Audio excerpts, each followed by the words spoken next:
सभी को जय माता दी। कक्षा 12 नामा के मूल तत्व सब्जेक्ट में मैं गिरीश सर आप सभी स्टूडेंट्स का हार्दिक स्वागत करता हूं। आज हम चैप्टर नंबर 6 निवृत्ति में बड़े सवाल स्टार्ट करेंगे। बड़े सवाल बहुत सरल है, बराबर है। आप शांति से समझोगे, आपको 100% समझ में आ ही जाएगा। देखते हैं क्वेश्चन नंबर 5 जो पेज नंबर 265 पर है। धवल, कमल और नवल दो एक में लाभ हानि बांटने वाले साझेदार है। तो मैंने लिखा है यहाँ पे साझेदार धवल, कमल, नवल दो एक में लाभ हानि बांटने वाले साझेदार है। मैंने 2 और 2 4 और 1 5 माने उन लोगों का लाभ हानि का अनुपात 2/5 2/5 और 1/5 होगा। आगे नवल यहाँ लिखा हुआ है स्पेशलिस्ट साझेदार नवल जो है वो 31/3/2016 के दिन निवृत्त होता है। मान निवृत्त कौन हो रहा है? नवल। 31/3/2016 के दिन की पीढ़ी पक्की तलपट नियमानुसार थी। पक्की तलपट से हमें लेने देना नहीं है, हम समाज में आएंगे। यंत्रों की कीमत तो यंत्र में हमने टिक किया, स्टॉक है तो स्टॉक में टिक किया। टिक करने का अर्थ ये है कि ये एंट्री इनर कॉलम में लिखेंगे। विनियोग है तो विनियोग में टिक किया, लेनदार है तो लेनदार में टिक किया। चौथा कारीगर मुआवजा, कारीगर मुआवजा की कोई एंट्री नहीं टिक करेंगे। डूबत अनामत है तो देनदार पर टिक करेंगे। ख्याति का समाज टिक नहीं करते।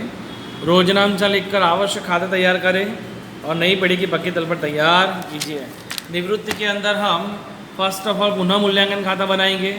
उसके बाद साझेदारों का पूंजी खाता बनाएंगे। साझेदारों में 3 साझेदार है, धवल, कमल, नवल, बराबर। सबसे पहले पुनः मूल्यांकन खाता, साझेदारों का पूंजी खाता और अंत में कौन निवृत्त हो रहा है? नवल। कब हो रहा है? 31/3/2016। तो 31/3/2016 के दिन नवल की निवृत्ति के बाद की पक्की तल पर बनाएंगे। तो लिखेंगे हम यहाँ पे 31/3/2016 के दिन निवृत्ति के बाद की पक्की तलपट, पूंजी दायित्व संपत्ति लेना। और अंत में हम रोजनामचा बनाएंगे। सबसे पहले तो हम जैसे प्रवेश में एंट्री रखते थे वैसे ही हम निवृत्ति में भी एंट्रियाँ रखेंगे, बराबर है। कोई चेंजेस नहीं है, जो है केवल ख्याति की एंट्री में चेंज है। तो फर्स्ट ऑफ ऑल हमारे पास दी है ख्याति। ये पुरानी ख्याति है, आप जानते हो कि पुरानी ख्याति पुराने साझेदारों के बीच पुराने अनुपात में हम अभिलिखित करते हैं। फिर से पुरानी ख्याति पुराने साझेदारों के बीच पुराने अनुपात में उधार कर देंगे, बराबर है। तो ये 10,000 जो ख्याति है तो साझेदारों के पूंजी खाते उधार में लिखेंगे ख्याति। और टोटल 10,000 है। पुराना भाग क्या दिया है? 2 1 में बांट दो। 2 एक में बांटने पर आएगा 4,000 4,000 और 2,000। माने पुरानी ख्याति इन पुराने साझेदारों के बीच पूंजी खाते क्या करेंगे? उधार। नेक्स्ट यंत्र हमारी संपत्ति है तो लिखेंगे संपत्ति लेना में टिक है तो इनर कॉलम में लिखेंगे यंत्र 20,000। संपत्ति लेना में लिखा, इनर कॉलम के अंदर लिखा यंत्र 20,000। विनियोग में भी टिक है, इनर कॉलम में लिखेंगे 10,000। विनियोग इनर कॉलम में लिखा 10,000, 2 लाइन छोड़ देने के। उसके बाद देनदार 30,000, 2 लाइन छोड़ के लिखेंगे देनदार 30,000। उसके बाद स्टॉक 10,000 है तो स्टॉक लिखा है 10,000। रोकड़ बैंक में कोई समायोजन नहीं है, इससे हमने उसका खाता नहीं बनाया है। डायरेक्ट एंट्री दे रहे हैं। रोकड़ बैंक 5,000 और रोकड़ बैंक खाता 5,000। पूंजी खाता, पूंजी जाती है पूंजी खाते के जमा पक्ष में। धवल, नवल और कमल की, यह नाम गलत छपा है। नवल पहले आना चाहिए, धवल के बाद कमल आना चाहिए, कमल उसके बाद क्या आना चाहिए? नवल, बराबर है। तो 30 20 10 तो लिखेंगे शेष आगे लाए 30 20 10। पूंजी खाते के जमा पक्ष में लिखेंगे शेष आगे लाए 30 20 10। सामान्य अनामत 5,000। सामान्य अनामत भी हमारा एकत्रित लाभ है, जिसे भी हम पूंजी खाते जमा में बांटेंगे। 5,000 को हम 2 1 में बांट देंगे। पूंजी खाते के जमा पक्ष में लिखेंगे सामान्य अनामत। 2 1 में बांटने पर आएगा 2,000 2,000 और 1,000। फिर है विनियोग वृद्धि कमी फंड। विनियोग वृद्धि कमी फंड की औसत देने के पहले हमें सेकंड समायोजन में विनियोग का समायोजन सॉल्व करना पड़े। विनियोगों की कीमत 8,000 निश्चित हुई है। तो विनियोग है कितने हमारे पास में? पहले तो विनियोग है 10,000 के, 8,000 निश्चित होगी तो कितनी कमी होगी? 2,000। माइनस करेंगे कमी 2,000, 10 में से 2 हो गए 8,000 की कीमत। और एक कमी जो हुई है इस कमी को फंड में से घटा देंगे। विनियोग फंड दिया है इसलिए। अगर फंड नहीं देते तो पुनः मूल्यांकन खाते उधार करते हैं। वैसे फंड कितने का दिया है? 2,500 का। तो 2,000 घटाने पर 500 बचेंगे तो उसे पूंजी खाते क्या करेंगे? जमा। पूंजी खाते के जमा पक्ष में लिखेंगे विनियोग वृद्धि कमी फंड। टोटल 2,500 है। 2,000 कमी घटाने के बाद आएंगे 500। इन 500 को हम 2 1 में बांट देंगे तो क्या आएगा? 200 200 और 100, बराबर। एक बार वापस समझा रहा हूँ। विनियोगों की कीमत 8,000 निश्चित हो रही है, इसका 2,000 की कमी माइनस करेंगे विनियोग में से और जो कमी है वो फंड में से घटा देंगे। अगर फंड नहीं देते हैं तो नुकसान होता तो पुनः मूल्यांकन खाते क्या करते हैं, उधार। बराबर। आगे विनियोग का समायोजन चल रहा है। इसी कीमत पर विनियोग नवल ले जाता है। कौन लेगा, नवल। अगर नवल विनियोग ले जाएगा इसी कीमत, माने कौन सी कीमत पर, 8,000। अगर नवल ले गया तो हमारे पास कोई विनियोग बचेगा नहीं। तो माइनस देखेंगे नवल के पूंजी खाते, 8 में से 8 गए तो डैश, नवल ले गया तो लेने वाला होगा, लेने वाले खाते उधार होगा। पर नवल के पूंजी खाते को उधार पक्ष में लिखेंगे 8,000। क्या ले गया वो, विनियोग, तो लिखेंगे विनियोग खाते 8,000। आगे का समायोजन डूबत अनामत याद रखेंगे जब देनदार का समायोजन सोल्व करेंगे तब। बराबर, पांचों समायोजन सोल्व करेंगे तब। लेनदार है 15,500 तो लिखे लेनदार हमने 15,500 पूंजी दायित्व। फर्स्ट समायोजन है यंत्रों की कीमत 25,000 है। तो हमारे पास यंत्र कितने के थे, 20,000। अगर 25,000 कीमत हो रही है तो वृद्धि कितने की होगी, 5,000। तो 20 में 5 प्लस करने पर 25,000, वृद्धि होने से संपत्ति की कीमत बढ़ने से लाभ होगा, और लाभ होगा तो पुनः मूल्यांकन खाते जमा। पक्ष में लिखेंगे यंत्र खाते 5,000। आगे स्टॉक की कीमत 5,000 आंकनी है। तो स्टॉक हमारे पास कितने का है, 10,000। अगर उसकी कीमत 5,000 निश्चित हो रही तो कमी होगी, तो माइनस करेंगे कमी 5,000, आउटर में 5,000। स्टॉक प्रॉपर्टी है, प्रॉपर्टी की वैल्यू कम होगी तो नुकसान होगा, पुनः मूल्यांकन खाते उधार में लिखेंगे स्टॉक खाते 5,000। आगे विनियोगों का समायोजन हमने सॉल्व किया जिसकी 4 एंट्री हुई। एक बार वापस समझा रहा हूँ फिर भी। विनियोगों की कीमत 8,000 निश्चित हुई, तो विनियोगों की कीमत 8,000 निश्चित हुई तो विनियोग थे कितने हमारे पास में, 10,000 थे। अगर 10,000 की विनियोग 8,000 के हो तो 2,000 की कमी माइनस करेंगे और विनियोग फंड में से माइनस किया 2,000। आगे लिखा है कि यही विनियोग नवल ले जाता तो नवल के पूंजी खाते उधार किया और विनियोग में से क्या कर दिया, माइनस। बराबर है। जैसे कि विनियोग में से माइनस किए 2,000 और फंड में से भी क्या कर दिए थे, माइनस किए थे, 2500 में से 2,000 माइनस किए। अब हमारे पास 8,000 का विनियोग नवल लेगा तो विनियोग में से क्या करेंगे, माइनस, और नवल लेगा तो नवल के पूंजी खाते क्या किया हमने, उधार। बराबर, ये एंट्री की थी हमने। आगे लेनदार में से 5,000 का दायित्व चुकाना नहीं पड़ेगा। अगर नहीं चुकाना है तो माइनस करेंगे लेनदार में से। 15,500 में 5 नहीं चुकाएंगे तो 10,500 चुकाएंगे। नहीं चुकाएंगे पैसा तो लाभ होगा, लाभ होगा तो पुनः मूल्यांकन खाते जमा। पक्ष में लिखेंगे लेनदार खाते 5,000। आगे कारीगर मुआवजा पेटे 2,000 का दावा का प्रावधान करना है। कारीगर मुआवजा का प्रावधान है, यहाँ फंड नहीं दिया है तो प्रावधान दावा जाएगा दायित्व में। दावा कहाँ जाता है, दायित्व में। माने कारीगर मुआवजा पेटे 2,000 का दावा, तो दायित्व में लिखेंगे पूंजी दायित्व में कि कारीगर मुआवजा दावा का प्रावधान 2,000। नुकसान है, दावा चुकाना पड़ता है, नुकसान है तो पुनः मूल्यांकन खाते उधार में लिखेंगे कारीगर मुआवजा का दावा 2,000। आगे है डूबत अनामत पर 10% रखनी है। माने डूबत अनामत 10% रखनी हो तो हमारे पास देनदार कितने हैं, 30,000, जिसका हम 10% करेंगे तो 3,000 घटा देंगे तो आउटर में 27,000। डूबत में नुकसान है, पुनः मूल्यांकन खाते उधार पक्ष में लिखेंगे डूबत ऋण अनामत 3,000 ये, और पहले की हमारे पास पुरानी कितनी की थी, 2,000। तो डूबत अनामत 3,000 में से 2,000 घटाए बचे कितने, आउटर में 1,000। बराबर है।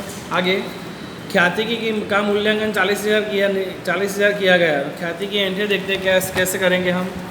हमारे पास 3 साझेदार थे, धवल, कमल, नवल, 2-2-1 का अनुपात था। अब सबसे पहले तो निवृत्त कौन हो रहा है तीनों में से, नवल निवृत्त हो रहा था। नवल की ख्याति निकालेंगे। कैसे पता चला, लिखा है ना, नवल तारीख 31/3/2016 के दिन निवृत्त होता है। तो कौन निवृत्त हुआ, नवल। तो नवल की ख्याति निकालेंगे। टोटल कितनी ख्याति थी, समायोजन 6 में कहा था 40,000 की ख्याति है। तो नवल की ख्याति निकालेंगे तो 40,000 गुणा नवल का भाग 1/5 तो आया 8,000। मैंने सिखाया था शॉर्टकट में। निवृत्ति में साझेदार निकल जाता है, जाने वाले खाते जमा करेंगे। माने कौन जा रहा है, नवल, मान जाने वाले खाते जमा और चालू साझेदार खाते उधार। चालू साझेदार कौन है, धवल और कमल। तो लिखेंगे धवल खाते उधार, कमल के पूंजी खाते भी उधार और जाने वाले खाते जमा। जाने वाला नवल, नवल खाते से। टोटल कितने हैं, 8,000। इन दोनों में का अनुपात कौन सा है, 2:2, माना समान भाग है। तो इनके खाते कितने उधार होंगे, 4,000। अब इसकी खतौनी करते हैं एक बार फिर से। एंट्री जाने वाले खाते जमा, चालू साझेदार खाते उधार। चालू साझेदार कौन है, धवल और कमल। मान धवल खाते भी उधार, कमल खाते भी उधार और जाने वाला नवल खाते से। 8,000 जमा करेंगे और इनका 2:2 समान है, इससे समान भाग में उधार कर दिया। खतौनी करते हैं। धवल खाते उधार 4,000 लिखेंगे, कमल खाते उधार भी 4,000 लिखेंगे, नाम लिखेंगे नवल खाते। तो धवल खाते उधार में 4,000 लिखा, कमल खाते उधार में भी 4,000 लिखा, नाम नवल खाते लिखेंगे जैसे अभी सिखाए ना। धवल खाते उधार 4000, मान धवल खाते के उधार पक्ष में लिखेंगे 4000, कमल खाते उधार भी 4000, कमल खाते के उधार पक्ष में भी लिखेंगे 4000, नाम लिखेंगे नवल खाते तो नवल खाते, नवल खाते से है तो नवल खाते के जमा पक्ष में 4-4000 लिख के लिखेंगे कमल और धवल और कमल, नवल खाते के जमा पक्ष में 4-4000 नाम लिख के लिखेंगे धवल खाते और कमल खाते। ये इसकी खतौनी हुई है, बराबर है। सभी समायोजन ने एंट्री दे दी। हम फर्स्ट खाता बंद करेंगे, पुनः मूल्यांकन खाता। जमा का जो 10,000 आया, 10,000 में से तीनों एंट्री घटाने पर 2,000 का डिफरेंस आएगा। इस डिफरेंस को कहेंगे लाभ, जो कहाँ ले जाएंगे पूंजी खाते पुराने भाग में। तीनों साझेदार को बांटेंगे हम। फर्स्ट साझेदार समझ में आ रहा, फर्स्ट लाइन देख लेने की, तीनों को बांटना है, दोनों को तीनों अनुपात दिया है तो निवृत्ति में तीनों को बांटते हैं 2-2-1। मान जाने वाले साझेदार को सबको दे के विदा करते हैं, इसलिए सब कुछ उसको देंगे लाभ। माने उसको पुराना भाग जो था 2-2-1 में बांटा 2,000 को, तो कितना आया 800, 800 और 400। अगर ये पुनः मूल्यांकन खाते उधार है तो पूंजी खाते क्या करेंगे जमा, 800, 800, 400 पुनः मूल्यांकन खाता। सबसे पहले निवृत्त साझेदार नवल का खाता बंद करेंगे। डिफरेंस निकला 19 और टोटल निकला 19,500 में से 8 और 2 10,000 जाएगा तो डिफरेंस निकलेगा 9,500। यह कुछ कहा नहीं है तो नवल के जो पैसे वो लोन के रूप में रखेंगे। किसके रूप में रखेंगे, लोन। पहले निवृत्त साझेदार का खाता बंद करने का कुछ कहा ना हो तो उसके पैसे लोन के रूप में रखेंगे, तो लोन खाते लिखेंगे यहाँ पे नवल की लोन खाते 9,500। अगर ये पूंजी खाते उधार है, पूंजी दायित्व में दूसरी एंट्री देंगे नवल की लोन 9,500। अब बाकी के साझेदार कौन थे, धवल। धवल का टोटल किया 33,000 आया, 33,000 में से 2 संख्या घटाएंगे 25,000 आया, जिसे कहेंगे शेष आगे ले गए। ठीक वैसे नवल का टोटल किया 23,000 में से 2 गए तो 15,000, शेष आगे ले गए 25,000 और 15,000। कहाँ ले गए तो पूंजी दायित्व में लिखेंगे पूंजी खाता धवल और कमल 25,000 15,000 टोटल कितना हुआ 40,000। अब हम पक्की तल पर बंद करेंगे। पक्की तल पर के दोनों पक्ष टोटल समान आएगा, कितना आ रहा है 62,000 62,000। इस प्रकार ये पुनः मूल्यांकन खाता हुआ, साझेदारों का पूंजी खाता हुआ और उनकी पक्की तलपट, बराबर है। अभी हम और ये इसकी गणना। इसके बाद उन्होंने कहा है कि आपको रोजनामचा भी लिखना है। तो रोजनामचा कैसे लिखने का, सबसे पहले पूंजी दायित्व पक्ष में नजर डालने की सबसे पहले क्या थी, सामान्य जो एकत्रित लाभ है, एकत्रित हानि, उसका रोजनामचा करेंगे हम। ख्याति का करेंगे। सबसे पहले पूंजी दायित्व में सामान्य इनामत कितने की है 5,000। सामान्य इनामत हमने कहाँ लिखी तो आप जानते होंगे। सामान्य इनामत में पूंजी खाते क्या की जमा, धवल में कितने जमा किए 2,000, कमल में 2,000 और नवल में 1,000। माने पूंजी खाते जमा हुआ तो सामान्य इनामत खाते क्या करेंगे उधार, तो लिखेंगे एंट्री सामान्य इनामत खाते उधार टोटल 5,000। धवल कमल और नवल के पूंजी खाते जमा करेंगे 2-2-1,000। उसके बाद विनियोग वृद्धि कमी फंड टोटल कितने थे 2,500, तो वो भी हमने कहाँ लिखा पूंजी खाते जमा में लिखा। विनियोग वृद्धि कमी फंड टोटल 2,500 थे और 5,000 2,000 विनियोग के घटाए थे वो जमा करेंगे, और धवल के इतने, कमल के इतने और नवल के इतने जमा करेंगे। माने विनियोग खाते उधार टोटल करेंगे 2,500, बराबर। विनियोग वृद्धि कमी फंड खाते उधार करेंगे 2,500। धवल कमल और नवल खाते से करेंगे, धवल कमल नवल खाते कितने जमाए 200 200 और 100, और विनियोग खाते कितने घटाए थे हमने 2,000, तो विनियोग खाते भी जमा करेंगे टोटल 2,000। हो गई एंट्री। टोटल विनियोग वृद्धि कमी फंड खाते उधार 2,500, विनियोग के जो 2,000 घटाए थे वो जमा किए और तीनों साझेदारों के लाभ हानि के अनुपात में जमा कर दिए। अभी हमारे पास एकत्रित लाभ है, एकत्रित हानि नहीं है, इससे इसकी प्रविष्टि होगी नहीं। जब हम पूंजी संपत्ति लेना पक्ष में देखते हैं तो ख्याति की एंट्री देते हैं 10,000। अब जानते हो ख्याति को हमने कहाँ लिखा, पूंजी खाते उधार। पूंजी खाते उधार में लिखा ख्याति 4-4 और 2। किसके पूंजी खाते, धवल खाते उधार 4,000, कमल खाते उधार 4,000 और नवल खाते उधार 2,000। और ख्याति खाते क्या करेंगे जमा, तो लिखेंगे एंट्री धवल के पूंजी खाते उधार, कमल के पूंजी खाते उधार, नवल के पूंजी खाते उधार ख्याति खाते से। टोटल ख्याति 10,000 की थी, 4-4 और 2,000 हमने उधार कर दी। अब हमारे पास में यहाँ पे कोई खर्च या बाकी कुछ है नहीं है, लाभ हानि खाता वगैरह कुछ नहीं है, तो यहाँ की कोई प्रविष्टि होगी नहीं। अब हम सीधे आएंगे पुनः मूल्यांकन खाते के जमा पक्ष में, बराबर। पहले किसकी किसकी प्रविष्टि की, सामान्य इनामत की, विनियोग वृद्धि कमी फंड की, ख्याति की। अब हमारे पुनः मूल्यांकन खाते जमा। अगर पुनः मूल्यांकन खाते जमा होगा तो यंत्र खाते उधार 5,000 होगा, लेनदार खाते उधार कितने होंगे 5,000। माने ये एंट्री उधार कर देनी है, बराबर है, उधार करेंगे। माने यंत्र खाते उधार 5,000, लेनदार खाते उधार 5,000 और पुनः मूल्यांकन खाते जमा 10,000। देखेंगे एंट्री के यंत्र खाते उधार 5,000, लेनदार खाते उधार 5,000, पुनः मूल्यांकन खाते जमा 10,000। अब वैसे उसकी जमा पक्ष की एंट्री करते हैं। अगर पुनः मूल्यांकन खाते जमा है तो ये इन सब खाते क्या, अब पुनः मूल्यांकन खाते उधार है तो इन सब खाते क्या करेंगे, जमा। पुनः मूल्यांकन खाते उधार, स्टॉक खाते जमा 5000, कारीगर मुआवजा दावा पेटे जमा 2000 और डूबत अनामत खाते जमा 1000। बराबर। टोटल कितने, 5 और 2 7 और 1 8000। मैंने पुनः मूल्यांकन खाते उधार टोटल कितने होंगे, 8000। देखेंगे हम, पुनः मूल्यांकन खाते उधार 8000, स्टॉक खाते, कारीगर मुआवजा खाते, डूबत अनामत खाते जमा 5 2 और 1। अब हम इसका जो डिफरेंस निकला उसकी प्रविष्टि करेंगे। तो पुनः मूल्यांकन खाते उधार कितने डिफरेंस निकला, 2000। धवल कमल नवल खाते जमा करेंगे 800 800 और 400, और पुनः मूल्यांकन खाते उधार करेंगे 2000। तो लिखेंगे हम पुनः मूल्यांकन खाते उधार 2000, धवल कमल नवल खाते से 800 800 और 400। इतनी खतौनी करने के बाद हम आएंगे, कोई एंट्री रह जाती हो ख्याति की प्रविष्टि की ओर। यहाँ ख्याति की प्रविष्टि हमने अभी समझाई थी, जाने वाले खाते जमा और चालू साझेदार खाते उधार। कौन जा रहा था, नवल खाते जमा, धवल कमल खाते उधार। तो करेंगे धवल खाते उधार, कमल खाते उधार, नवल खाते जमा। बराबर। तो लिखेंगे धवल के पूंजी खाते उधार, कमल के पूंजी खाते उधार, नवल के पूंजी खाते जमा 8000, इन दोनों खाते 4-4 हज़ार। बराबर।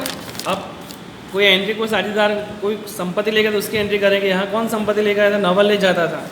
तो अगर नवल ले गया था, विनियोग ले गया था, तो हमने उसके नवल के पूंजी खाते उधार किया था 8000, तो विनियोग खाते क्या होगा, जमा। तो एंट्री करेंगे, नवल लेने वाला है तो लेने वाले खाते उधार, मान नवल के पूंजी खाते उधार, विनियोग खाते से 8-8 हज़ार। और लास्ट में जो साझेदार निवृत्त हो रहा है उसका खाता बंद करेंगे और उसकी लोन की एंट्री देंगे। इसका खाता बंद करने पर 9500 उधार में निकला था, मान नवल के पूंजी खाते उधार 9500, तो नवल की लोन खाते जमा 9500। तो एंट्री लिखेंगे हम, नवल के पूंजी खाते उधार और नवल के लोन खाते से 9500 और 9500। और ये रोजनामचा का टोटल दोनों पक्ष करोगे तो 63,000। इस प्रकार आपका ये पूरा रोजनामचा हुआ। और इसके आधार पर आप सभी आज का जो होमवर्क है वो स्वाध्याय सवाल नंबर 5 जो मैंने अभी सीखा है वही है, अप टू डेट सब सॉल्व करोगे। आंसर 5 निवृत्ति का पहला सवाल है, उसके आधार पर आपको आगे के सवाल सब समझ में आ ही जाएंगे। अच्छी तरह से प्रैक्टिस करें। ओके बेटा, सभी स्टूडेंट्स को जय माता दी।